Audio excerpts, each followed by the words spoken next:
Elle a soif de tranquillité dans sa vie. Elle a soif de bonheur dans sa vie. Elle a soif de rencontrer quelqu'un qui change sa vie. Et elle est en train de se chercher devant cet homme qui lui parle. Quand Jésus lui dit cela, c'est alors qu'elle le compare à Jacob, mais la conversation allant plus loin, Jésus veut toucher maintenant, dire en fait à la femme, je suis venu pour toi. Je suis venu pour toi. Et qu'est-ce qu'il lui dit?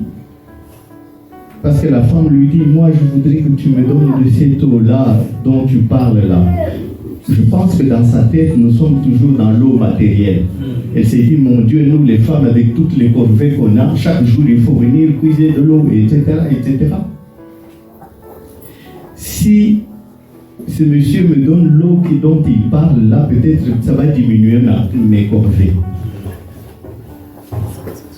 Et qu'est-ce que le Seigneur lui dit? Va chercher ton mari et viens avec lui. Là, le Seigneur entre dans sa vie maintenant parce qu'il y a du désordre dans cette vie-là. Il commence à arranger cette vie. Va chercher ton mari. Il savait. La femme qui n'a pas une conscience tranquille, elle ne dit pas tout à fait la vérité, mais elle ne dit pas des mensonges non plus. Elle dit, ah, je n'ai pas de mari. Le Seigneur lui dit, oui, en cela tu dis vrai parce que tu en as eu 5. Donc là, il se passe quelque chose. La femme se rend compte tout d'un coup qu'elle est devant quelqu'un de spécial. Quelqu'un qui connaît sa vie à ce point-là. Et elle sent qu'il y a quelque chose d'autre qui est en train de se passer. C'est pour ça, spontanément, elle le regarde comme ça et dit, ah, tu es un prophète. Donc, elle se rend compte tout d'un coup que non, le monsieur là, il a des connaissances au-dessus de toutes les connaissances. Comment est-ce possible? Mais ce que Jésus voulait lui dire, c'est qu'il dit, voilà, tu as soif bien sûr, tu veux changer, etc. Mais commence d'abord par arranger ta vie. C'est pour ça qu'il lui a posé cette question, viens avec ton mari. Ah, la femme commence à se rendre compte maintenant de son état de péché. Et elle commence à avouer. Je n'ai pas de mari. Oh, oui, oui, oui.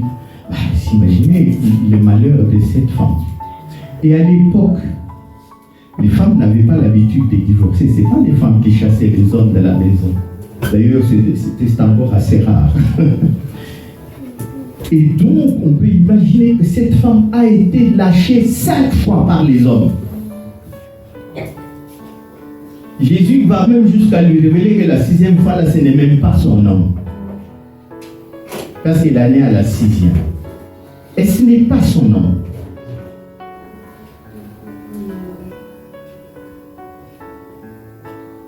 Mais il y a une épouse céleste qui est là et qui attend que les noces de l'agneau se passent autrement. Parce que là, c'est pour une vie éternelle. Éternelle. Éternelle. Le 7e mari.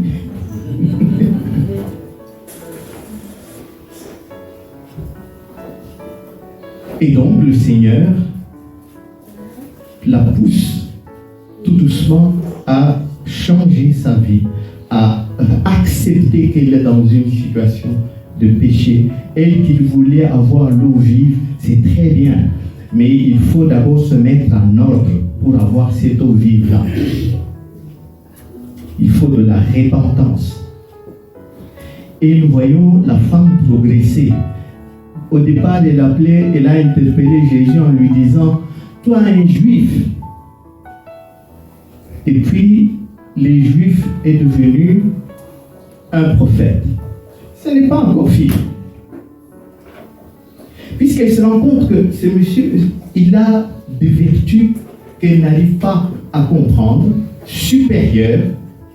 Tout naturellement, elle se met à lui parler de choses théologiques. Parce qu'elle s'est dit, non seulement j'aurai une réponse pour l'eau vive, mais je pourrais avoir des réponses pour autre chose aussi, notamment pour la religion. Elle lui dit, mais vous savez, nous, nos pères ont dit que nous devions adorer sur le mont Garizim. Garizim est une montagne de Samarie. Il y a deux montagnes jumelles, Ebal d'un côté, à droite, et Gerizim à gauche. Lorsque le temple avait été détruit, quand les Juifs sont revenus de Babylone, ils ont recommencé la construction du temple. Les Samaritains qui étaient restés là sont venus leur apporter main forte en disant on va construire le temple ensemble, puisqu'ils prétendaient toujours qu'ils faisaient partie du peuple et qu'ils allaient adorer à Jérusalem. Les autres leur ont dit jamais, vous ne venez pas avec nous parce que vous êtes des impies, vous êtes des impurs, etc. C'est comme ça qu'eux ont choisi de faire leur temple sur Garizim, le mont Garizim. C'est pour ça que la Samaritaine dit nos pères adoraient sur le mont Garizim et vous dites qu'il faut aller adorer à Jérusalem. Là, le Seigneur va encore la faire avancer. C'est vraiment une véritable histoire de conversion. De zéro à l'éternité, vraiment. Parce que le Seigneur lui fera remarquer, mais tout ça c'est fini. Hein? Un autre règne a commencé. Ce n'est même pas à Garizim ou à Jérusalem qu'il faudra aller adorer le Seigneur. C'est où? Les vrais adorateurs adorent le Seigneur en esprit et en vérité. En esprit et en vérité.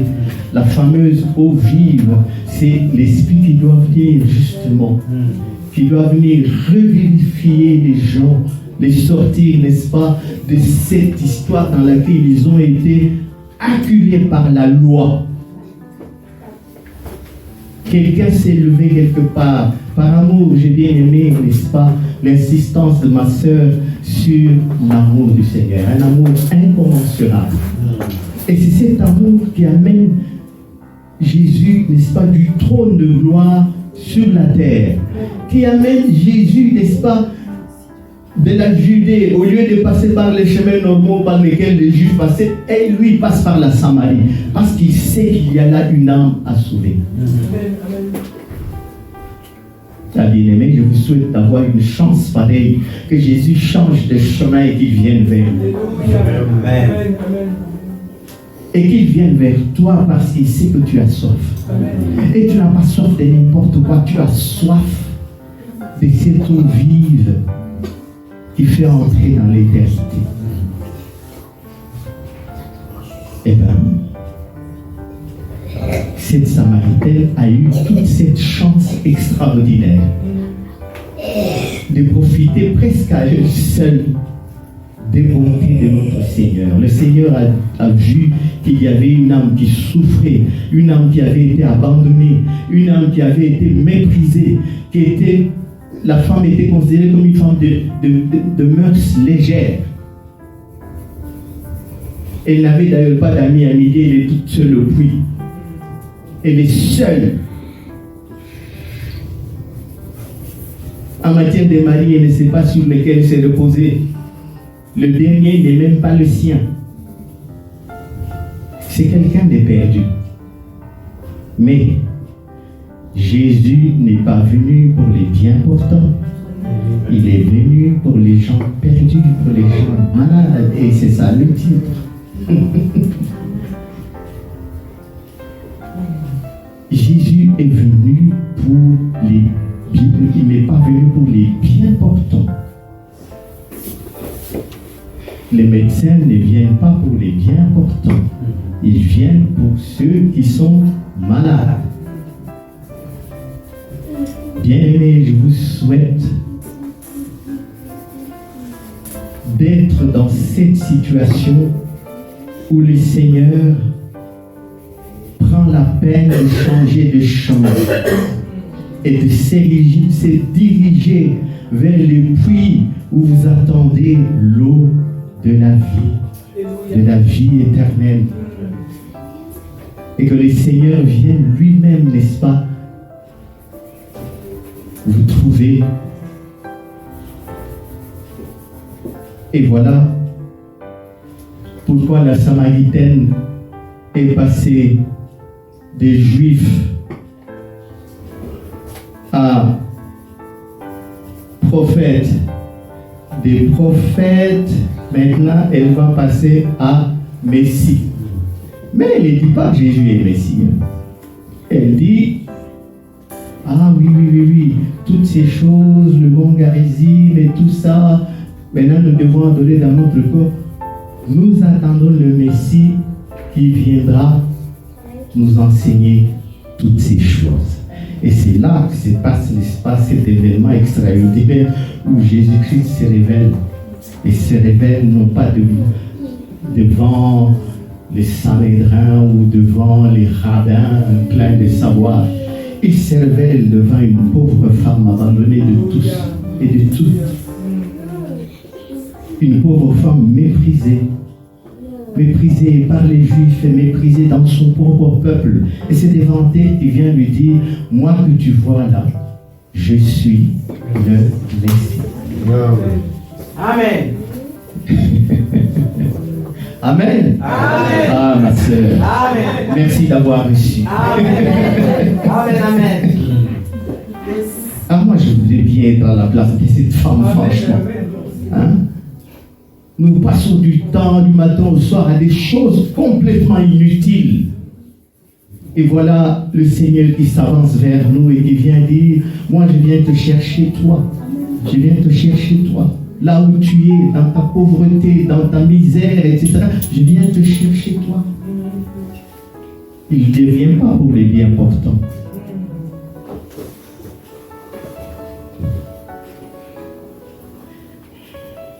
Réaction de la femme. Première chose, elle jette sa cruche.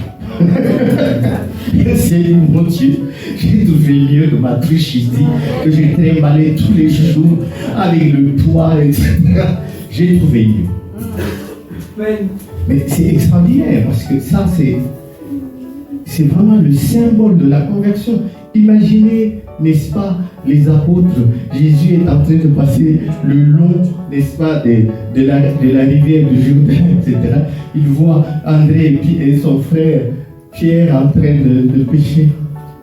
Puis il lui dit, bon allez, venez après moi, hein, je ferai de vous des pêcheurs d'hommes.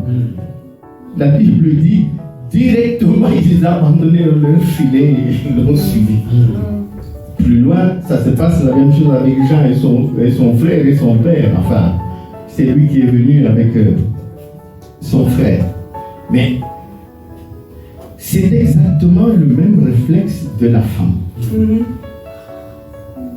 Elle a trouvé mieux, elle a trouvé quelque chose de mieux que la fameuse eau qu'elle allait chercher tous les jours et qui n'étanchait jamais sa soif définitivement, puisque chaque matin, chaque soir, elle devait rentrer là pour aller encore chercher de l'eau. Cette fois-là, elle venait de trouver une source. Quand tu l'as à l'intérieur de toi, cette source, eh bien, c'est un torrent jaillissant qui ne s'arrête plus. Et voilà la raison pour laquelle elle balance sa cruche. Comme les apôtres avaient balancé les filets, et bien elle balance la cruche. Ce n'est pas fini, puisque le cœur déborde de joie de manière extraordinaire. Où est-ce qu'elle va? Elle court annoncer la bonne nouvelle. La première missionnaire, c'est qui? La première missionnaire, c'est qui? Cette femme non seulement reçoit la révélation du Christ en personne, qu'il est le Christ, et en plus c'est elle qui est la première, avant même que les apôtres ne commencent à se balader dans le monde entier comme Paul et les autres. Elle est la première, et elle va vérifier d'être son propre peuple.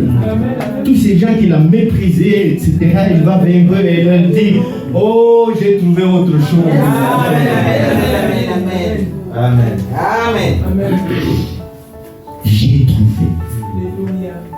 Et je voudrais partager, tellement que ma joie est grande, je n'ai pas envie de cacher une telle nouvelle. Venez voir quelqu'un qui m'a dit tout ce que j'ai fait. En réalité, je dis qu'il m'a amené à la repentance.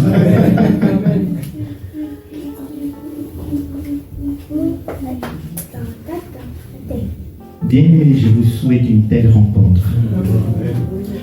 Et ce cœur débordant de joie, elle veut absolument partager cette joie extraordinaire. Elle n'a même plus peur de ces gens qui se moquaient d'elle. Elle les ramène au contraire et dit, venez voir. Venez voir. Il y a un trésor précieux que moi j'ai trouvé, je voudrais le partager, tellement que mon cœur déborde. Et eux, ils sont venus et ils ont vu. Mais surtout, ils ont entendu. Plus loin que ce que nous avons lu là, ils disent justement à cette femme, nous avons cru, non pas seulement à cause de ce que toi, tu nous as dit, mais nous l'avons entendu. Nous l'avons entendu lui-même. Eh bien, c'est lui, effectivement, le sauveur du monde. C'est lui le CSF. Non, c'est lui le patron du CSF. C'est lui le patron du CSF. Nous disons sauveur du monde. Nous ne sommes pas les seuls. Il y a 2000 ans, il y en avait qui avaient déjà découvert ça. Et ils ont dit on ne le lâche pas. On va vers lui et on ne le lâche plus. Ils sont allés le supplier, ils lui ont dit tu ne peux pas rester chez nous. Et il a dû rester là 2 jours. 2 jours qu'il a passé là. Imaginez-vous la joie pendant ces 2 jours. Vous avez le Seigneur au milieu de vous. Celui dont vous savez maintenant que le salut, c'est lui. Vous l'avez au milieu de vous. Ce n'est pas pour rien qu'ils l'ont supplié. Restez chez nous. Bien-aimés, je vais terminer là. Et justement, souhaiter que le Seigneur vienne chez nous et reste chez nous. Amen. Qu'il vienne à CSM et qu'il y reste. Amen. Qu'il vienne dans vos cœurs et qu'il y reste. Amen. Oh, je vous souhaite une belle soif, bien-aimée. Parce qu'il y a quelqu'un qui peut l'étancher. Et l'étancher de manière définitive. De façon que vous allez jeter également votre cruche. Parce que vous n'en aurez plus besoin. Alors, je voudrais maintenant dire à quelqu'un, si quelqu'un m'entend ici, que si tu te sens être dans la situation de cette Samaritaine qui est abandonnée de tous, qui est méprisée, qui est malheureuse, parce qu'elle ne sait plus à quel sein se vouer, comme on dit, qu'elle ne sait plus à qui se confier. Bien-aimé, je voudrais te dire qu'il y a quelqu'un qui te cherche. Il y a quelqu'un qui te cherche et qui veut te rencontrer. Si tu ne l'as pas encore rencontré avant de manière spéciale, il veut te rencontrer maintenant. C'est simplement une question d'ouvrir ton cœur et de dire tes besoins, de dire ce dont tu as besoin. Et le Seigneur est là, il entend, il écoute et il répondra à tes besoins. La seule chose qu'il demande de toi, c'est de croire. C'est de croire qu'il est capable de changer ta vie. Qu'il est capable de changer, n'est-ce pas, ta maladie en guérison, de changer ta soif, n'est-ce pas, en étanchement de soif. Il y a quelqu'un qui est capable de faire ça. Et c'est quelqu'un-là, il est présent, il frappe à ta porte. Vous avez vu qu'il n'a pas fait de cas de cette femme, il n'a pas jugé comme les hommes jugent.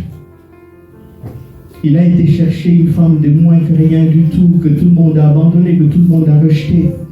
Et c'est celle-là qu'il vient se révéler qu'il est le Christ. Parce que Christ veut dire loin. Et c'est ça le Messie, puisque le mot Messie vient de l'hébreu, ça signifie justement loin. Bien-aimé, le loin est parmi nous. Je voudrais qu'on se lève et qu'on prie.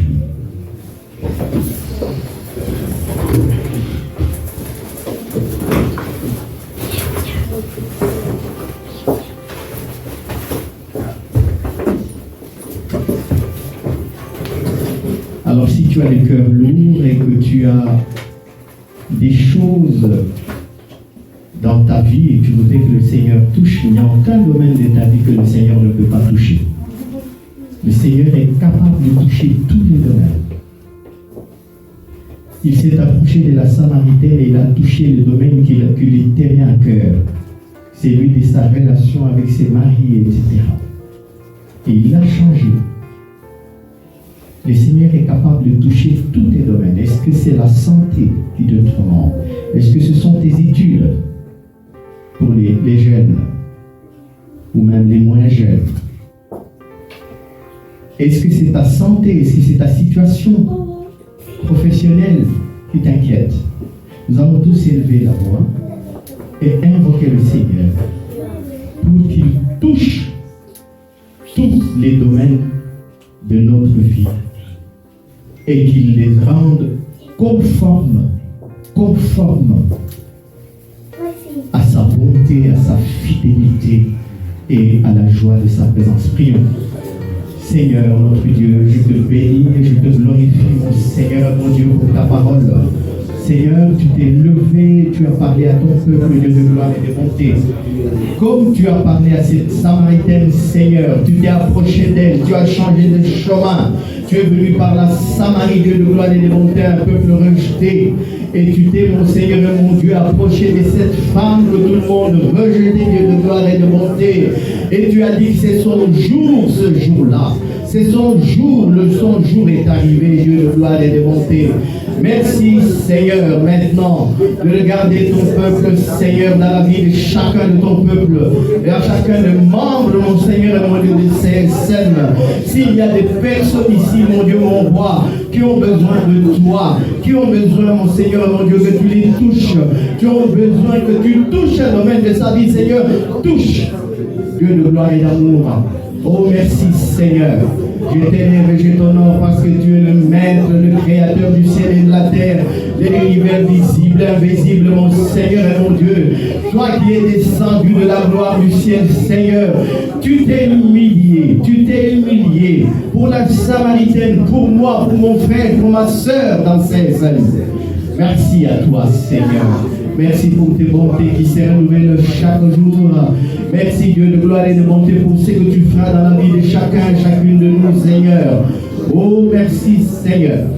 Avant même que nous t'ayons exposé nos besoins, Dieu de gloire et de bonté, tu les connais. Tu touches chaque domaine de nos vies, Seigneur. Tu y remets, mon Seigneur, mon Dieu, de l'eau vive. Nous voulons avoir des torrents, mon Seigneur, mon Dieu, dans CSM. Nous voulons avoir des torrents qui coulent, mon Seigneur, mon Dieu, et qui nettoient nos vies. Des torrents qui coulent, Seigneur, et qui remplissent notre soif. Des torrents qui coulent, Seigneur. Oh, merci le Dieu de gloire, merci le Dieu de bonté, d'intelligence et de sagesse. En ce moment, nous nous attendons à toi, mon Seigneur et mon Dieu, parce que toi, tu dis ce que tu fais, mon Seigneur et mon Dieu, et tu fais ce que tu dis, parce que tu es Dieu, et que personne ne peut te défier, Seigneur. Merci, Seigneur, pour tes bontés. Merci pour ton amour pour CSM, Seigneur, et pour chaque membre de CSM. Tous ceux qui sont inclinés devant toi maintenant en train de t'invoquer, Seigneur, regarde à leur vie et touche, mon Seigneur, mon Dieu. Change ce qui doit être changé, Seigneur. Mais surtout, Dieu de gloire et de bonté, manifeste ton amour. Manifeste ton immense amour envers ton peuple. Ce peuple, mon Seigneur, mon Dieu, qui est devant toi, dont tu connais les moindres recoins, mon Seigneur, mon Dieu, du cœur. Merci à toi, Seigneur. Nous t'avons ainsi prié au nom de Jésus. Amen. Amen, amen.